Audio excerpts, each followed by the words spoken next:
tudo bem com vocês? Eu creio que todo mundo sabe que data nós estamos celebrando, né, nesse final de semana, que é a Páscoa.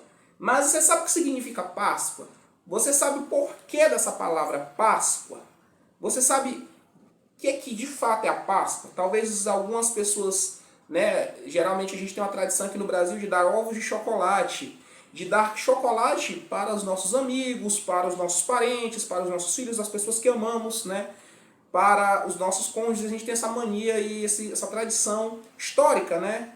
E social de dar chocolate na Páscoa. Tem a figura mitológica, assim como no Natal tem o Papai Noel, temos essa figura mitológica do coelho de Páscoa, né? Que significa a fertilidade. O coelho simboliza essa fertilidade, essa vida.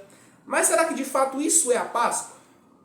Será que de fato isso é Páscoa? O que é Páscoa para você? Deixa aí nos comentários, né? Você que puder aí resuma aí nos comentários, tá? Mas eu queria te convidar a você refletir comigo. Eu queria estar te mostrando nesse vídeo qual é o real sentido da Páscoa, tá bom? Eu sempre gosto de falar isso. Você que puder estar nos acompanhando aí com a sua Bíblia, abre a sua Bíblia e nos acompanhe. Leia aí sua Bíblia, na sua versão. O texto que eu vou estar lendo aqui, não fique só naquilo que eu estou lendo não, tá? Acompanhe também, é muito bom. E abra em Hebreus 10, né? Do verso 1 até o verso 18, que diz o seguinte: porque entendendo, tendo a lei como sombra dos bens futuros e não imagem exata das coisas, nunca, pelos mesmos sacrifícios que todo ano são oferecidos, algo pode se aperfeiçoar. De outra maneira, teriam deixado de oferecer, porque se foram purificados uma vez os ministrantes, nunca mais teriam consciência do pecado. Nesses sacrifícios, porém, a cada ano se faz comemoração pelo pecado, porque é impossível que o sangue dos touros, dos bodes e dos cabritos tire os pecados. Pelo que entrando no mundo diz: sacrifício e oferta não quiseste, mas corpo me preparaste. Holocaustos e sacrifícios pelo pecado não te agradam. Então disse: eis que venho, no princípio do livro está escrito de mim, para fazer, ó Deus, a tua vontade. Como acima diz: sacrifício e oferta pelo pecado eu não quero, não quiseste, nem te agradaram, os segundos quais foram de acordo com a lei. Então disse: eis que venho fazer, ó Deus, a tua vontade. Tira o primeiro para estabelecer o segundo. No qual vontade temos sido santificados pelo sacrifício do corpo de Jesus, feito apenas uma vez. E assim todo sacerdote aparece a cada dia do ano, oferecendo muitas vezes os mesmos sacrifícios que nunca podem tirar pecados. Mas esse, havendo oferecido um único sacrifício pelos pecados, está assentado para sempre à direita de Deus. Daqui em diante, esperando até que seus inimigos sejam postos embaixo dos seus pés. Porque com um só sacrifício aperfeiçoou para sempre os santos. E também o Espírito Santo testifica, porque depois de haver dito: esse é o concerto que farei com eles. Depois daqueles dias, diz o Senhor, porei no seu coração as minhas leis, e escreverei em seus entendimentos, acrescenta. E jamais lembrarei dos seus pecados e das suas maldades. Ora, onde há remissão destes, não há mais sacrifício pelo pecado. Então é isso que o autor de Hebreus está nos dizendo. Bem aqui é bem autoexplicativo, né? Talvez você perceba aqui que é bem autoexplicativo. E o que é que diz aqui? Sobre o que era a Páscoa. Lá em Hebreus 12, depois você pode pesquisar, a Páscoa do judeu, ela significava a passagem, foi uma instituição religiosa dada por Deus, que significava a passagem, né, da escravidão no Egito para uma libertação na presença de Deus. Ou seja, a Páscoa, essa palavra Páscoa em hebraico, ela é traduzida como Pesach, que significa passagem. A Pesach ou Pesach significa passagem, transição, um período de mudança, de passagem, de transição. E esse período de Pesach significa isso, uma nova história sendo escrita, uma transição, uma passagem da escravidão para a liberdade. Isso é a Pesach para o povo judeu. E o judeu ele comemorava, né? Não sei hoje ao certo se ainda há essa comemoração da Pesach só com pães asmos, como hoje alguns judeus comemoram, ou se ainda há aquela cultura do judeu antigo, né? De se ter a morte do novilho, que seria um cabrito, um novilho, né? Um boi, ou um cordeiro. E preferencialmente era um cordeiro, mas quando não era um cordeiro, geralmente era aceitável um cabrito ou um novilho. E então eles pegavam esse animal, e esse animal ali ia ser sacrificado, e sacrificando esse animal, né, eles iriam aspergir o sangue do animal nas portas da casa e derramar esse sangue ali no altar. O sacerdote derramava esse sangue no altar e a outra parte era passada, aspergido nas casas. E o animal era consumido pela família, pelo sacerdote, e a gordura era queimada. A gordura e as demais partes que não eram consumidas eram queimadas, porque acreditava-se que aquilo subia como incenso, né? Como um aroma suave a Deus. Aquele cheiro daquela gordura queimada, daquele animal, era como um aroma suave para Deus, segundo o entendimento do judeu da época. E o que é que nós podemos entender aqui? Que essa tradição ela vai ser imposta por Deus como um exemplo didático daquilo que futuramente viria, que é Cristo. Ou seja, Deus institui para Moisés, o povo de Israel está no Egito escravo. Deus institui a Moisés essa Páscoa, essa celebração para lembrar que eles foram escravos no Egito e que depois eles seriam livres. Então, Deus institui isso. Só que a forma como Deus institui isso é uma forma totalmente diferente. A forma como Deus institui isso é uma forma, né, didática, é uma forma exemplar, é uma coisa física, material, mas que representa algo muito maior que viria, que é o próprio Cristo. É como se Deus estivesse dizendo, olha, tá vendo? Isso aqui é um exemplo para vocês, é uma maneira didática, física de vocês entenderem, mas o que eu vou fazer lá na frente é muito maior do que isso. E essa Páscoa, nessa tradição judaica, consistia nesse sacrifício desse animal. E esse animal ele era macho, sem defeito, tinha que ter até pelo menos 1 ano de idade, não poderia ser muito velho, não poderia também ser recém-nascido, se ainda ali uma cria recente, que ainda estava mamando. Tinha que já ter desmamado, ter pelo menos 1 ano de idade, não ser muito velho e tinha que ser um animal sem defeito, sem nenhuma deficiência, sem nenhuma dor, sem nenhuma... não podia ser com pelo malhado. Havia uma série de regras, né, que se estabeleciam que esse animal ele não poderia, né, ser ali com mácula ou defeito. Então, essa carne ia ser consumida, a gordura queimada, e essa palavra peça significa essa libertação. E essas eram as tradições do judeu, essa Páscoa judaica significa isso. A passagem do povo, a transição do povo de uma vida de escravidão no Egito para uma vida de liberdade na terra a qual o Senhor os levaria.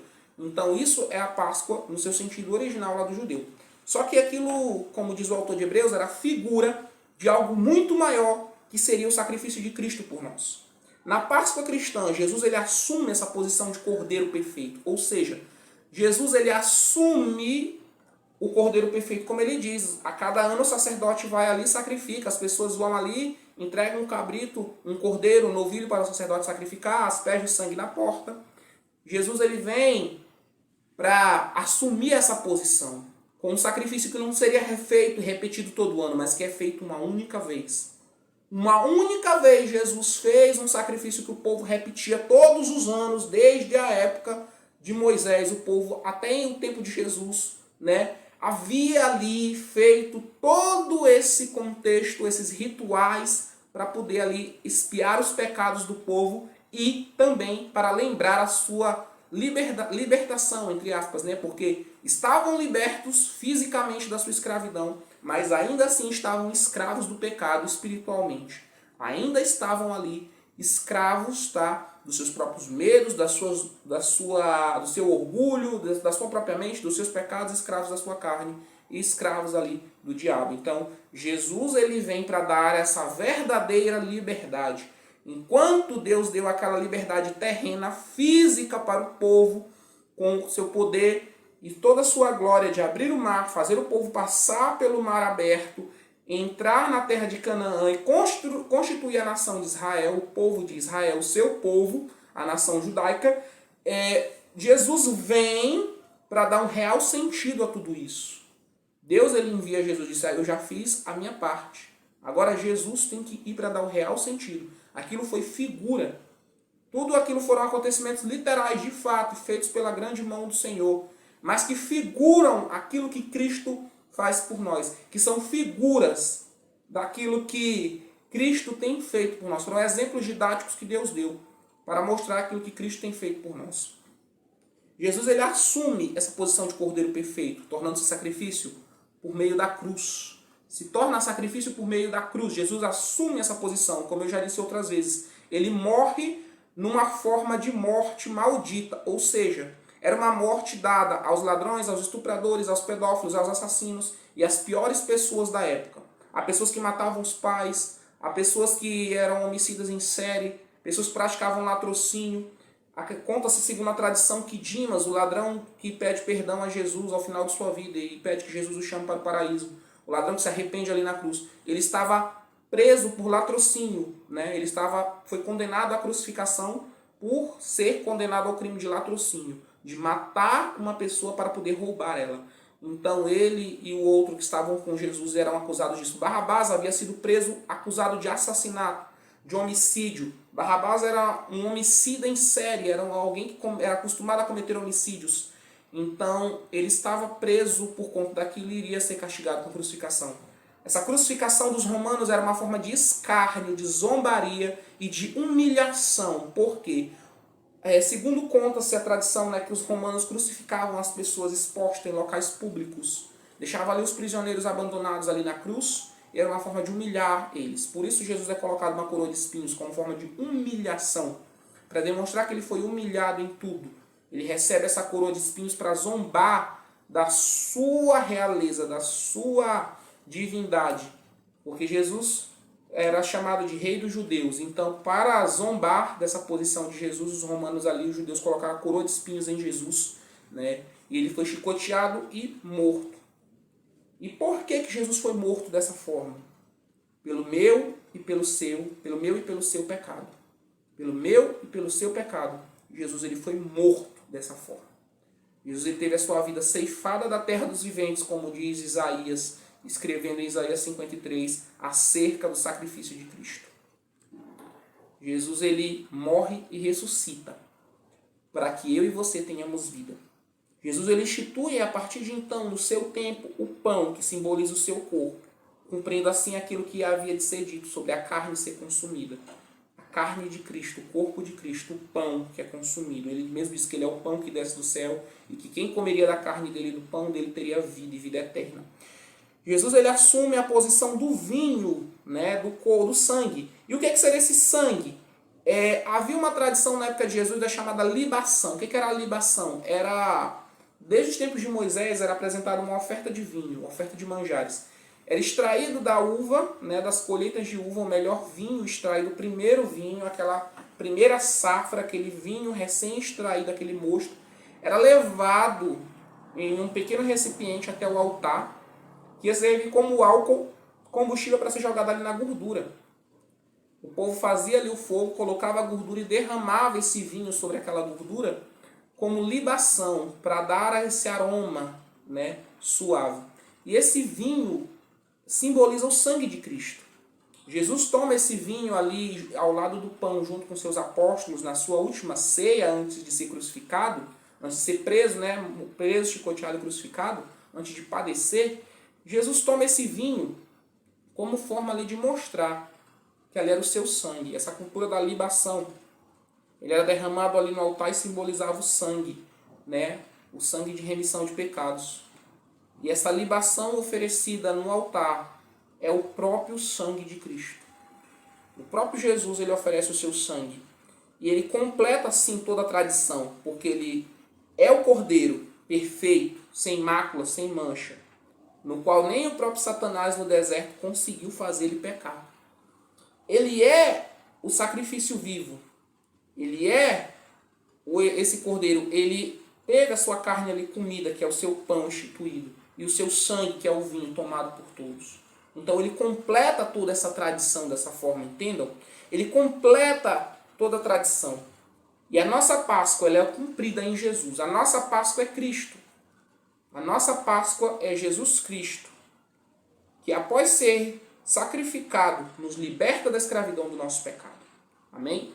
O nosso pecado, que nos afastou de Deus, ele não precisa mais ser remido com sangue de bodes, de cordeiros, com sangue de novilhos, que o sacerdote ia e fazia todos esses rituais uma vez ao ano. Não. Ele é pago, nesse preço é pago, o nosso pecado é destruído, é quebrado ali na cruz. O preço do pecado foi pago por Jesus. Amém? Deus abençoe sua vida. Muito obrigado. Uma ótima Páscoa a todos. Deixe seu like, tá? Nos siga se você estiver assistindo pelo Instagram. Muito obrigado